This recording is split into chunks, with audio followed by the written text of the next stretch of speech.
안녕하십니까. 2024년 9월 30일 최병무의 팩트 시작하겠습니다. 오늘 이재명 민주당 대표가 페이스북에다가 이런 글을 올렸습니다. 쌍방울 대북 송금 의혹과 관련해서 이화영 전 경기도 평화부지사가 검찰의 압박으로 거짓 진술을 했다는 녹취록이 오마이뉴스에 보도가 되니까 그 부분에 관해서 야당 말살을 위한 친위 쿠데타 시도다 이렇게 얘기를 했고, 검찰이 적나라한 대북 송금 사건 조작의 실상이다 이렇게 얘기를 했고, 총칼 든 군인이 영장 든 검사로 바뀌었을 뿐 독재 국가로 회귀했다 이렇게 얘기했습니다. 그러면 도대체 오마이뉴스에 나온 보도가 뭐길래 이재명 대표가 이렇게 흥분한 채 이런 대여 공세를 벌이고 있는가? 그래서 그 보도를 찾아보면 이런 내용입니다. 작년 7월 12일에 이화영 전 부지사가 김형태 변호사라고 있었죠. 이 사람하고 40분간 변호인 접견을 했다고 합니다. 여기서 나온 얘기의 요지는 검찰과 김성태의 회유와 압박에 의해서 허위 자백했다.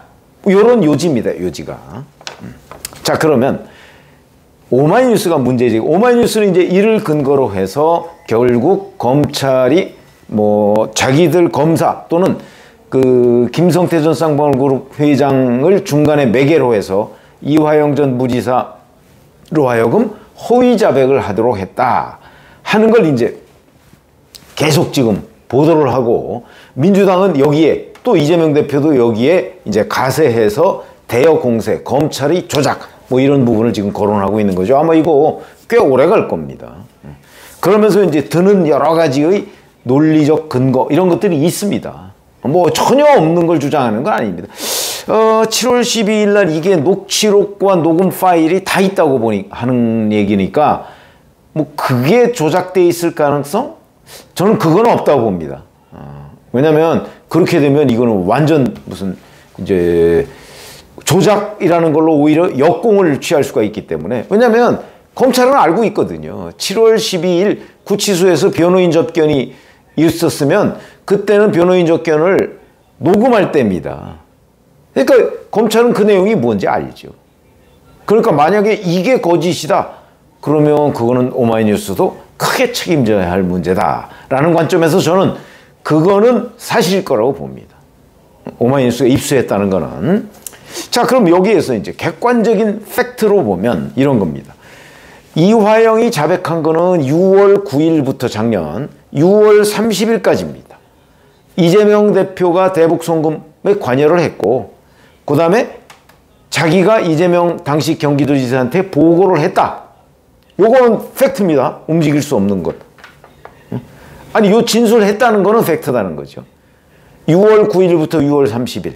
그러니까 6월 30일에 진술이 끝난 겁니다. 그 다음에 7월 11일에 김성태 전 회장이 법정에서 진술을 합니다. 이재명을 위해서 대북 송금을 했다. 첫 번째가 경기도 스마트팜 사업비를 대납했다. 500만 불. 그 다음에 이재명 방북을 위한 비용을 북한에 줬다. 300만 불. 이 경위를 상세하게 법정에서 진술합니다. 그게 7월 11일입니다. 요것도 팩트입니다. 그 다음에 다음날 바로 오마이뉴스가 보도한 것처럼 김형태 변호사하고 얘기해서 거기서 내가 이렇게 허위 자백을 했습니다 라고 얘기한 것도 사실로 보입니다. 녹음과 녹취 파일이 있다고 하니까. 그런데 바로 또 그 다음날 7월 13일에 당시 지금 원내대표이지만 당시에 민주당 최고위원인 박찬대 의원이 이화영의 30년 직인이라는 이우일 그 위원장을 만났고 그 자리에서 이화영 부인하고 통화도 하고, 이게 이제 회유냐 아니냐 이런 논란에 휩싸였었죠. 조사받으라고 그러니까 조사 안 받았습니다. 검찰이. 이 사실 그게 회유인지 아닌지는 모르지만 적어도 7월 13일에 박찬대 최고위원이라는 사람이 이화영의 30년 지기를 만난 거는 사실이다. 그건 팩트다. 그리고 또 하나의 팩트는 법정에서 이루어진 7월 25일에 이화영의 부인이 변호사를 교체하려고 합니다. 자기 남편 변호사를. 그러니까 이화영이 반대를 하죠.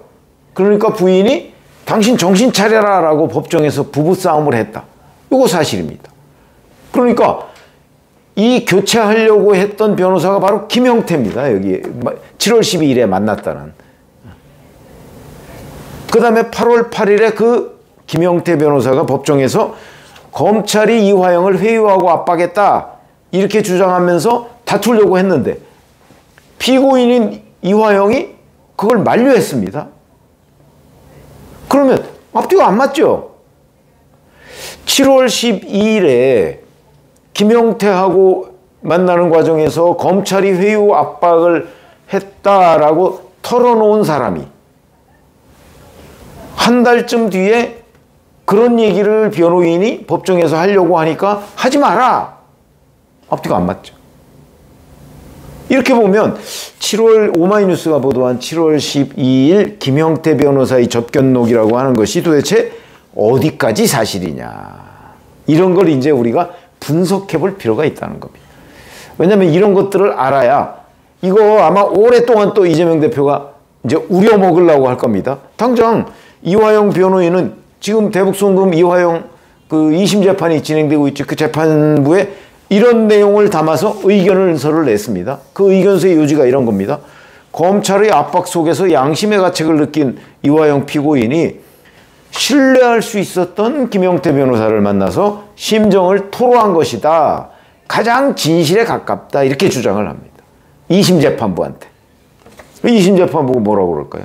아까 제가 말씀드렸듯이 이화영 변호인이 지금 주장하고 있다는 이화영 접견 녹취록, 녹음 파일, 이 주장이 사실이면 7월 25일에 이화영 부인이 김형태 변호사로 변호인을 교체하려고 했던 그거를 이화영 피고인이 반대했던 것.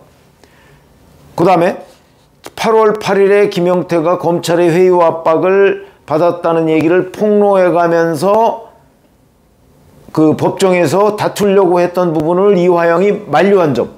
이게 설명이 안 됩니다. 그렇죠? 7월 12일에 이화영이 김형태한테 그렇게 얘기를 했다면 7월 25일 김형태로 변호사를 교체하겠다는 자기 부인의 말도 오케이를 했어야 되고 그 다음에 8월 8일 법정에서 김형태가 검찰 회유 압박을 받았다면서 폭로하고 이걸 다투려고 했을 때 다투주세요 라고 했어야 됩니다. 근데 반대의 일이 벌어졌습니다. 이거는 상충을 하는 거지 그 일맥상통한 게 아닙니다. 이거만 보면 자 7월 12일에 김형태한테 회유 압박을 얘기했다는 사람이 왜 그걸 다투겠다는 김형태를 말렸을까? 여기에 이 실체가 있는 거라고 봅니다. 그 두 개는 양립할 수 없습니다. 그러면 이화영 피고인이 그 당시에 왔다 갔다 한 건가? 아니면 더블 플레이를 했나? 더블 플레이 가능성이 더 많다고 저는 봅니다. 무슨 얘기냐면 이화영이 김형태 변호사라는 사람이 누구인지 잘 압니다. 본인이. 이재명 대표를 위해서 지금 본인 변호사 본인한테 붙어있는 변호사일 개연성이 훨씬 높다고 보는 거죠. 오히려 이화영 피고인은 김형태 변호사가 아닌 다른 사람을 변호사로 쓰고 있었습니다. 그거를 이화영 부인은 김형태로 바꾸려고 했던 거고요. 근데 그걸 이화영이 반대했던 거죠. 7월 25일까지는. 그렇게 보면 이화영은 검찰의 조사를 받아가면서 검찰한테 잘 보여서 본인의 형량을 좀 깎겠다라는 생각을 한편으로는 갖고 있고 또 한편으로는 이재명 대표 측에 얘기를 해서 민주당의 도움을 좀 받아야 되겠다는 생각도 함께 가지고 있었던 것. 그러니까 어떤 때는 검찰한테 자백을 했다가 어떤 때는 김형태 변호사한테 이거 회유당한 거야. 요 두 가지를 같이 얘기를 하고 있었. 본인 생각도 왔다 갔다 했던 것으로 이렇게 이해가 됩니다. 그러면 본인 생각이 정확하게 50대 50이었느냐? 전 그건 아니라고 봅니다. 왜 아닌가? 자, 왜 아닌가? 이 부분은 굉장히 중요한 부분인데, 그거는 올해 4월 그 총선이 끝난 뒤에요. 민주당 의원들이 이화영 피고인을 만났을 때 이화영 피고인이 대속 얘기를 했어요. 대속. 대신 속죄한다는 뜻입니다. 누구를 위해서? 이재명을 위해서. 이재명 경기도지사를 위해서 평화부지사였던 자기 자신이 대신 형을 살고 있다는 것을 민주당 의원들한테 얘기를 하는 겁니다. 그건 뭘 의미하는 거죠?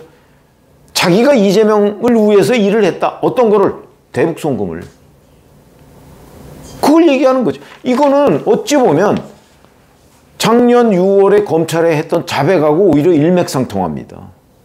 이런 얘기를 자기네들끼리 있을 때는 올해 4월 말까지 하고 있었다는 얘기죠.